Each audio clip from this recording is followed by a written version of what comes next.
नमस्कार, मैं राकेश श्रीवास्तव। हमारे YouTube चैनल में आप सभी का स्वागत है। क्या राज्य के उप मुख्यमंत्री एकनाथ शिंदे इस बात को भांप चुके हैं कि राज्य में जो राजनीतिक घटनाक्रम हो रहा है उसमें वो दरकिनार किए जा रहे हैं? इसी वजह से शुक्रवार को पुणे में गृह मंत्री अमित शाह के कार्यक्रम में उन्होंने कुछ ऐसा नारा दिया जिसने नए सिरे से विवाद को खड़ा कर दिया है। दरअसल गुजरात समाज के एक कार्यक्रम में गृह मंत्री अमित शाह मौजूद थे और इस कार्यक्रम में मुख्यमंत्री देवेंद्र फडणवीस, उप मुख्यमंत्री अजित पवार और उप मुख्यमंत्री एकनाथ शिंदे भी मौजूद थे। इस दौरान एकनाथ शिंदे ने अपने भाषण के बाद जिस तरह से जय महाराष्ट्र जय गुजरात का नारा लगाया, उसने मराठी समाज के लोगों के बीच, खास करके विपक्ष के बीच एक नए राजनीतिक घमासान का समझ लीजिए कि एक पटकथा लिख दी है। विपक्ष ने इस पर जोरदार हमला बोला है और एकनाथ शिंदे को निशाने पे लिया है। वहीं दूसरी तरफ तमाम यूजर्स, तमाम मराठी मानुस इस बात का विरोध कर रहे हैं कि आखिर जय महाराष्ट्र के बाद जय गुजरात बोलने की जरूरत क्या थी? क्या गृह मंत्री अमित शाह को खुश करने के लिए ये जय गुजरात का नारा लगाया गया, या एकनाथ शिंदे मौजूदा सरकार में जिस तरह की स्थिति का सामना कर रहे हैं उस स्थिति में से बचने या सरकार में अपनी मौजूदा स्थिति को और बेहतर करने के लिए गृह मंत्री अमित शाह को खुश कर रहे थे? क्योंकि इन दिनों महाराष्ट्र में जिस तरह का भाषा का विवाद चरम पे है, उसी बीच जय गुजरात का नारा लगाना समझ लीजिए कि आग में घी डालने के समान है। जिस तरह से मराठी मानुस का मुद्दा, मराठी का मुद्दा चरम पे है, उसी बीच इस तरह के नारे से हो सकता है कि समाज में एक नए तरह का विभेद पैदा हो जाए। क्योंकि महाराष्ट्र नवनिर्माण सेना के अध्यक्ष राज ठाकरे, उद्धव ठाकरे गुट की तरफ से लगातार हिंदी विरोध में माहौल बनाया जा रहा है। जैसे ही सरकार ने तीसरी अनिवार्य भाषा के तौर पे हिंदी को पहली कक्षा से पढ़ाने की अनिवार्यता लागू की, उसके बाद से ही मनसे और शिवसेना जैसे पार्टियां इसका खुलकर विरोध कर रही है। और विरोध का आलम यह रहा कि आखिरकार सरकार को यह बिल वापस लेना पड़ा, यानी यह सर्कुलर वापस लेना पड़ा। अब सवाल यह भी उठ रहा है कि सर्कुलर के वापस लेने के बाद क्या राज्य में जो समस्या पैदा हुई थी वो खत्म हो गई? समस्या पैदा हुई थी वो खत्म नहीं हुई है, बल्कि वो धीरे धीरे बढ़ती ही जा रही है। मनसे के कार्यकर्ता जगह जगह दुकानदारों और तमाम व्यापारियों के साथ दुर्व्यवहार कर रहे हैं। जो भी मराठी नहीं बोल पाते हैं या मराठी में बात नहीं कर रहे हैं, उनके साथ गलत बर्ताव किया जा रहा है। इसी बीच शनिवार यानी 5 जुलाई को उद्धव ठाकरे और मनसे अध्यक्ष राज ठाकरे एक मंच साझा करने वाले हैं। ये 2 दशक के बाद ये पहला मौका होगा जब दोनों भाई किसी एक मंच को साझा करेंगे। कहा जा रहा है कि मराठी अस्मिता के नाम पर इन दोनों भाइयों ने हाथ मिला लिया है और अब वो एक साथ राजनीति करने की दिशा में आगे बढ़ रहे हैं। या सिर्फ मराठी मानुस के हित में काम किया जा रहा है, या आने वाले समय में जो बीएमसी के चुनाव है उसे देखते हुए मनसे और उद्धव ठाकरे गुट ने हाथ मिलाया है? सवाल कई तरह के हैं, लेकिन इन सवालों के बीच एक सवाल यह भी महत्वपूर्ण है कि आखिर एकनाथ शिंदे को गुजराती या गुजरात जय का नारा क्यों लगाना पड़ा? इसके लिए आपको कुछ दिन पहले चलना पड़ेगा। दरअसल राज ठाकरे के सामने यह ऑफर आप समझ लीजिए कि अप्रत्यक्ष रूप से आया था कि उद्धव ठाकरे गुट उसके साथ हाथ मिलाना चाहती है, यानी उसके साथ एक गठबंधन की रास्ते तलाश रही है। शुरू में राज ठाकरे भी इसके लिए इच्छुक थे, लेकिन बीच के दिनों में उनका जो बयान था या उनकी जो चुप्पी थी, इससे ऐसा लग रहा था कि वो ज्यादा इसमें दिलचस्पी नहीं ले रहे हैं। इसी बीच देवेंद्र फडणवीस ने राज ठाकरे से मुलाकात की और राज ठाकरे और देवेंद्र फडणवीस के मुलाकात के बाद अचानक से राज ठाकरे का मूड बदल गया।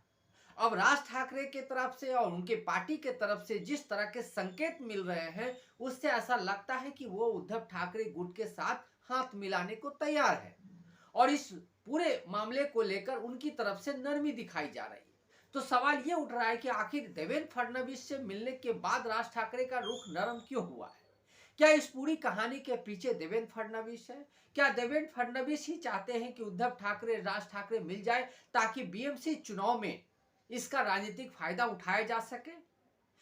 क्या एकनाथ शिंदे को मौजूदा सरकार से दरकिनार करने के लिए मनसे के सहारे उद्धव ठाकरे को भारतीय जनता पार्टी अपने साथ वापस लाने की फिराक में लगी हुई है।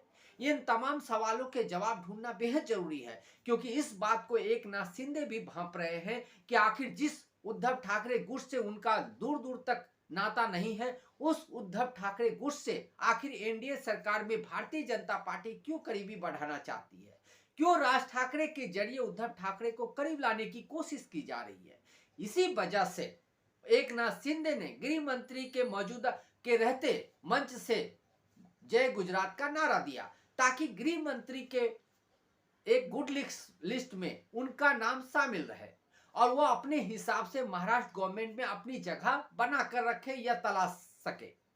ये एक संभावना नजर आ रही है। दूसरी तरफ ऐसा लगता है कि उद्धव ठाकरे राज ठाकरे के मिल जाने से एकनाथ शिंदे खुद को अकेला ना महसूस करे और एक वोट बैंक उनके साथ बना रहे।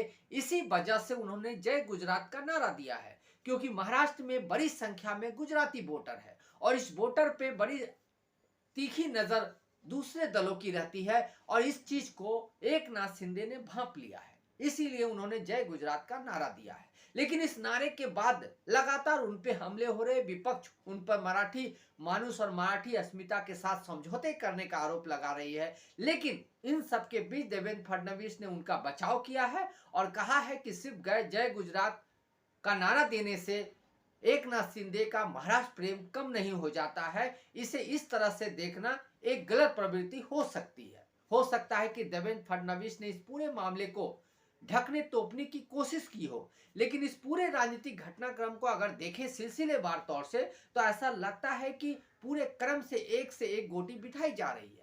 पहले देवेंद्र फडणवीस राज ठाकरे से मिलते हैं, उसके बाद राज ठाकरे की तरफ से उद्धव ठाकरे गुट को लेकर नरम रुख अपनाया जाता है और अब उद्धव ठाकरे और मनसे अध्यक्ष राज ठाकरे दोनों मिलकर एक मंच साझा कर रहे हैं। यानी दोनों के एक साथ आने की संभावना को आप समझ लीजिए औपचारिकता ही बची है। जो कार्यक्रम में भाषण होंगे उसके बाद जो दोनों पार्टियों के बीच एक बैठक होगी, एक मुलाकात होगी, एक बातचीत होगी, उसके बाद दोनों पार्टियों के बीच गठबंधन बनने की एक औपचारिकता ही बची है। तो क्या दोनों के मिल जाने से एनडीए खास करके भारतीय जनता पार्टी को फायदा होने वाला है? दरअसल बीएमसी में उद्धव ठाकरे गुट की ताकत हमेशा से रही है। पिछले 20 वर्षों से या यूं कहे कि पिछले 30 वर्षों से उद्धव ठाकरे गुट का बीएमसी में अपना वर्चस्व रहा है और इसी वर्चस्व को देखते हुए देवेंद्र फडणवीस चाहते हैं कि उनके साथ सीधे तौर पे ना सही लेकिन राज ठाकरे के जरिए उद्धव ठाकरे को साधा जाए, ताकि उस वोट बैंक के साथ वो अपनी राजनीतिक गणित को बिठा सके। क्योंकि अगर राज ठाकरे के साथ उद्धव ठाकरे का सामंजस्य बैठ जाता है तो देवेंद्र फडणवीस के लिए उद्धव ठाकरे के साथ एक तालमेल बिठाना, एक सामंजस्य बिठाना, एक डील करना आसान हो जाएगा। इसी वजह से यह पत्ता फेंका गया है। इस बात को एकनाथ शिंदे ने भांप लिया है और इसी वजह से उन्होंने गृह मंत्री के रहते मंच से जय गुजरात का नारा दिया है, ताकि इन सब के बीच जो गृह मंत्री है उनकी गुड लिस्ट में उनका नाम शामिल रहे। दूसरी तरफ जो गुजराती वोटर है उनके बीच उनकी एक अलग छवि बनकर आए और गुजराती वोटर उनके साथ जुड़े रहे। तो ये तमाम तरह की बातें एक संभावना के तौर पे देखी जा रही है। लेकिन इस पूरे राजनीतिक घटनाक्रम में एक दो बातें जो सबसे खास रूप से समझ में आ रही है कि ऐसा लगता है कि देवेंद्र फडणवीस राज ठाकरे और उद्धव ठाकरे को अपने साथ मिलाने के लिए फिलहाल झुकने को तैयार है। इसी वजह से उन्होंने हिंदी को जो तीसरी अनिवार्य भाषा पहली कक्षा से लागू किया था उसे वापस ले लिया है, ताकि राज ठाकरे और उद्धव ठाकरे को ये मैसेज दिया जा सके कि हमने आपकी बात मान ली है तो आप भी हमारे तरफ हाथ बढ़ाने की कोशिश करें।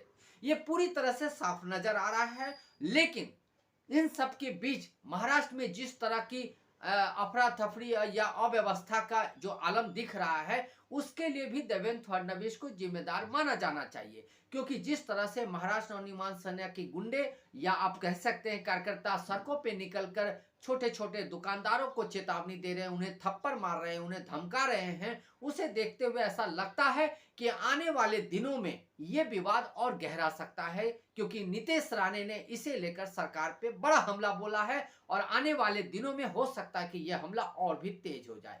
आज के लिए बस इतना ही। अगर आप हमारे श्रोता हैं तो आप हमें जरूर लाइक और सब्सक्राइब करें। तब तक के लिए नमस्कार।